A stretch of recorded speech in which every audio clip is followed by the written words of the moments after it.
des hommes allaient être peut-être obligés de laisser leur place.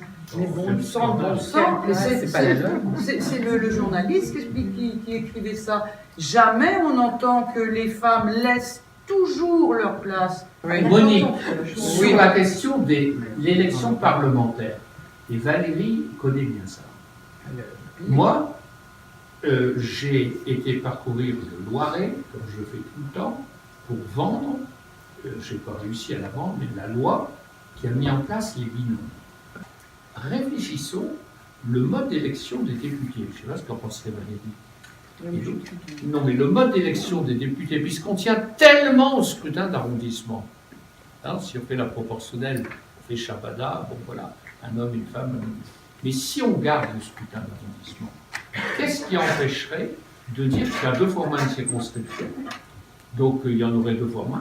Et dans chaque circonscription, il y aurait un homme et une femme député. Moi, je l'ai proposé. Je rappelle que le mode d'élection des députés, c'est une loi simple. C'est même pas une loi organique, c'est pas la Constitution. Donc c'est une idée que je verse 100 balles dans le débat. Alors tu pourras y revenir en 3e partie. Oui, c'est la parole pour clôturer celle-ci. Oui, je voudrais aussi pointer le doigt sur la responsabilité des femmes elles-mêmes. Parce qu'il y en a qui se soutiennent, mais il y en a d'autres pas forcément. Et que donc on a aussi notre propre responsabilité dans ce schéma.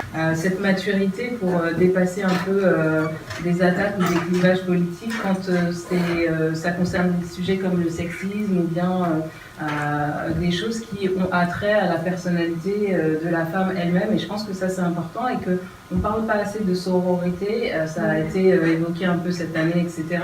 Mais que c'est aussi un élément qui nous aidera à sortir gagnante ou en tout cas plus positivement de tout ça. J'avais un métier qui me permettait d'observer, voire de commenter l'actualité politique. J'avais envie de le faire. Et puis j'ai eu la chance qu'un maire, donc Serge Brouard, pour ne pas le nommer, m'ait proposé en effet d'exercer quelques responsabilités au sein de la ville d'Orléans. Alors moi, tout à l'heure on parlait de numéro 1, on n'arrive pas à être numéro 1, moi j'étais numéro 2, mais c'est vrai que voilà, il y a encore une grande marche entre le 2 et le 1. La première réflexion que j'ai eue de la part d'un homme, c'était de me demander quel type de relation j'avais avec M. Brouard. Ah oui, non. Bah oui. Donc je crois que ça résume à peu près tout. Co-tête de liste 2014, suite au planning familial, j'ai arrêté pour être élue. Mon premier mandat, au départ c'était un peu difficile, je ne savais pas quels étaient les échanges au sein du conseil municipal. Ça peut être rude au départ. Et puis très rapidement j'ai trouvé mes marques d'Aglo. Tout était pratiquement masculin. En 13 ans, j'ai pas réussi à faire changer élu-ES, adjoint-E. En fait, moi, je suis engagée depuis que je suis gamine. J'ai adhéré au mouvement des jeunes socialistes, j'avais 16 ans pour la campagne des européennes de 84. Voilà, donc l'engagement, moi, je l'ai depuis toujours. J'ai été élue conseillère municipale en 89 à Orléans. Et puis, grâce à la loi, il y a donc parité dans les candidatures. La loi n'impose pas la parité de candidature, mais interne, mais la loi impose aux partis politiques d'avoir autant d'hommes que de femmes candidats. Voilà, donc j'ai été candidate comme ça. En interne, ça a été, on va dire, un long fleuve pas toujours tranquille, mais serein. Et puis après, la campagne s'est faite, la dynamique s'est créée, et puis j'ai gagné la législative comme ça, un peu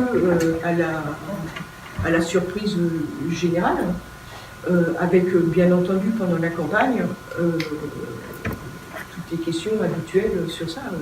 Qu'est-ce que le parti a eu comme idée de mettre une femme sur une circonscription gagnable? Qu'est-ce que c'est que cette nana qu'on ne connaît pas, qu'on n'a jamais eu de mandat, comment elle va s'en sortir? Toutes ces questions de légitimité. Tu parlais du « et eux ». Moi, j'ai demandé qu'on m'appelle Madame la députée. Mais moi, à la fin de mon mandat, la question « je suis une femme » n'était pas du tout d'actualité.